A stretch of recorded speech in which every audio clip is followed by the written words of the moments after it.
with you once I see coaches. All right, there's coach. All right, Andrew, go ahead. Hey, Coach. Hey, The other night, Clemson had the last play. They got the shot off. You did not guard the inbound. There's kind of a long debate going on in basketball for years. Some coaches believe you should always guard the inbound. Some think that you shouldn't. It's better to have another guy back there defensively. You didn't guard the inbound. What is your philosophy on a situation like that? well, normally I do like to guard the inbounder, but um, after Brady scored, there was 3 seconds left. The play that they were running, I can't remember who took it out, but they were going to have momentum towards their basket, and so we had our defender, and I think the defender was Puff, wait around half court just to make sure that nobody got behind any one of our defenders. And so that from that standpoint, we didn't want anybody to get ahead of our defenders and have the ability to get a good shot off in 3 seconds. That's a lot of time. And so we felt like in that situation, keeping the ball in front of us as opposed to getting behind us was better. But more times than not, I really like putting somebody on the ball. Just in that situation, we tried something different, and I'm glad it worked out. If I could ask quick follow up, how often do you work on situational stuff once the season starts? I imagine you get a lot of it in back in October, but once the season starts, how often do you do sort of refreshers on situations like that? We do that a lot. I would say over 50% of our practices at the end of practice, we work on late game situations and just try to put our guys in positions to make decisions and make plays so that we can talk about it, so that when we are in that situation that we're clear and definitive on what we want to do on both ends of the floor, whether offensively or defensively. Thank you. Ross Martin. Hey, Coach. Obviously, you haven't had Dawson Garcia for the last 6 games, but with that news, he's out for the season. How have you gone about, and how will you go about rotating in Brady and Armando with maybe using Leaky at the 4 and bringing in Puff and Dontrez? How do you go about that rotation to keep your starters fresh at that 4 and 5 spot? Well, we're limited in terms of our bigs with just Armando and Brady, but I really do love the length and the athleticism of Dontrez and Puff and Justin McCoy and also Leaky at the 4. And so, their versatility to play multiple positions, but also having the ability to go small and to play in those positions are really key for us. The last 3 games, Armando has gotten into foul trouble, and so we've had Brady at the 5, and we've had a number of people at the 4, Puff at the 4, Leaky at the 4, Dontrez at the 4, and Justin McCoy. And every time that they have been called upon to play that position, they have done a fantastic job of making plays on both ends of the floor, and I'm just really proud of all of them. Steele Brown. Hey, Hubert, kind of piggybacking off of that. In the first half against Clemson, both Dunn and Styles got in for little bits of time. I was just curious if that's maybe start of a trend where you're trying to get them just a little bit of experience, and first half kind of seems like it lends itself to doing that, or is it really just situational and, Florida State could be a totally different circumstance? No, they deserve not only getting experience, they deserve to be out there on the floor. Dontrez and DeMarco have continued to improve and get better on both ends of the floor the entire season. I've said a number of times I can't be happier with them as kids, with their development and the unbelievable and outstanding careers that they're going to have here at North Carolina. And I want them out on the floor because they deserve it. It has been earned, and they can really help us out there on the floor. And so whether it's the first half, second half, both halves, 1 minute, 20 minutes, having DeMarco and Dontrez out there on the floor helps us. Adam Smith. Well, Hubert, that's exactly what I was going to ask you. But I was going to. All right, then you're done, Adam. Thanks. Ho, ho, ho, ho, ho. I can adjust. I can shift on the fly here. Well, I was specifically going to ask you about Donte Hubert, and like CL said, like, you got him in there in the first half, and just thinking that since it's mid-February now, obviously it's not November anymore. Do you think that maybe you've gotten to the point with him where he can give you a little bit more, or can you see him giving you a little bit more as you hit the stretch run of the season here? Well, I know that, our starters are playing big minutes and they're doing a terrific job, but they can't play the entire game. There's foul trouble, and we need guys coming off the bench that provide energy defensively, execution on the offensive end. And Dontrez, Justin, DeMarco, Kerwin, and Puff have been given opportunities to do that, and every time that they step on the floor, they give that to our team. And so that's a great benefit for us and for me as a coach to feel comfortable with putting those guys in and knowing that our level of play is going to continue to be at a high level.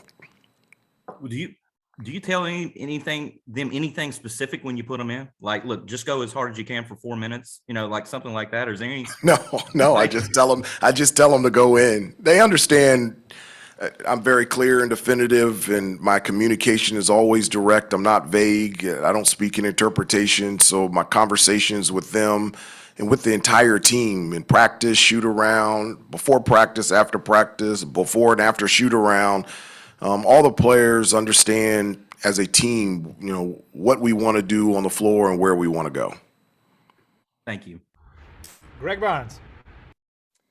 Hubert, you've talked about after some of these tough losses that you've taken a positive approach with the guys. I'm curious, is the inverse true? So after a game at Clemson, where you're able to win in a tough setting, are you especially harder on the guys? No, not at all. We talked about the game against Clemson, and but I told them two things. Number one, I was very proud of them being able to step up and make plays when plays needed to be had.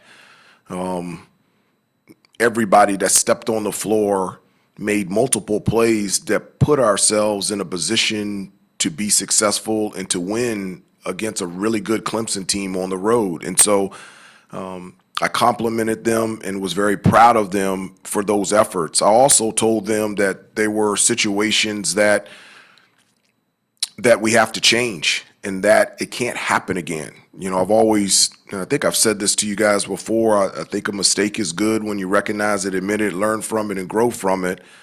And 2 flagrant 1 fouls and a technical foul resulting in 11 points for them, that's not good. And those are things that we need to stay away from. The 13 turnovers that we had on the road, that's not good. The 52 points that they scored in the second half, that's not good. And putting them at the free throw line where they made 17 of 19 free throws, that's not good. So whether it's a win or a loss, and specifically about this Clemson win, I think there were things to praise them on, and then there was also things that could be teachable moments so that we can move forward and be better in the future. And with regard to how you handle the players, whether it be during a game or after a game or in practice, how much of that during your playing career was how certain coaches reacted to you and approached you, or you seeing how other guys maybe were approached and how it affected them? No, that's the foundation of why I feel like relationships is the most important thing in a coach-player relationship. Is the time spent with each other. I've told you guys this before that I spend a lot of time with these guys on and off the court, and so I can't coach them unless they know me, and they can't play for me unless I know them. And so Everybody's different. Everybody responds differently. Some guys like encouragement as opposed to being direct. And because of the relationships that I have with each one of the players, I know how to communicate with them so that they can hear me and they can understand me. And they have a great relationship with me so that, I can understand and hear them as well. Thanks. All right, Aaron Beard, and then we've got time for 2 quick follow-ups, one from Andrew and one from Adam. Go ahead, Aaron. Hey, Hubert. Since we were going down the list of some of the guys developmentally, I was curious about Justin McCoy. What are some areas you've seen from him in terms of practice where he's made some significant growth? And what do you kind of think is the next step for him in terms of what he can offer you guys on the court going forward with Dawson not returning? Well, I think he's a really good offensive rebounder. That's something in the past that he hasn't been called to do, and it's something that he does consistently for us. Getting second chance opportunities is something that's important to us. It's always been a foundation piece, and it's something that I believe in. And so Justin, at the small forward and power forward position, brings that second chance opportunity to us on the offensive end. He's also an excellent defensive player that can guard a number of different players out there on the floor, whether it's in the post and in the perimeter, and he has excellent size. So Justin's versatility is something that has helped his team this year and will continue to do so. Adam Smith. Hubert, you picked up a quad 1 win last night without even playing a game when Michigan beat Purdue. I just wanted to ask you about sort of the NCAA tournament mindset. And, I know that you guys have stated goals. I remember you talking in the preseason about, we have stated goals, win the ACC, go to the Final Four, win the national championship. Do you, within those stated goals, do you talk about the tournament that's out there? Do you use that as a carrot? What do you guys discuss that as a team? I don't talk about that at all. I don't know what quad 1 wins, what a quad is. I honestly, I have no idea. I don't look at that stuff. I don't pay attention to that stuff. You saying that we picked up a quad 1 win without playing last night, I don't know what that means. All I know is we play Florida State tomorrow. I know that we play Pittsburgh on Wednesday. I know that we go to Virginia Tech that next Saturday. I know that we play at home against Louisville. Then I know that we go on the road against NC State. Then I know our last home game is Syracuse. And then I know that we go play Duke on the road to end the regular season. And as far as I know, we're going to the ACC tournament in Brooklyn.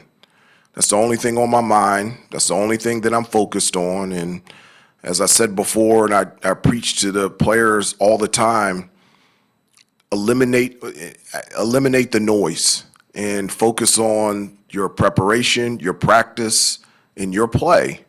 If you just focus on the process, everything else will take care of itself. And so that's the only thing that I'm thinking about, is for our team to continue to improve and get better every day. And wherever it ends up, it ends up. But I don't understand and don't pay attention to and don't look at whatever a quad 1 means. Last question. Leakey's ready to go. So Andrew, quick one, please. Actually, Adam asked the exact question I was going to. So Coach answered it perfectly. Good job. You learned when the other guy asks it, just move on. Maybe Kirsch can explain it to you, Hubert. Maybe he can tell you about the quad 1 win. I'll give him a breakdown. Okay. All right. Thank you. Next time I'll just Appreciate it. lower my hand. Okay. We'll get Leakey in here.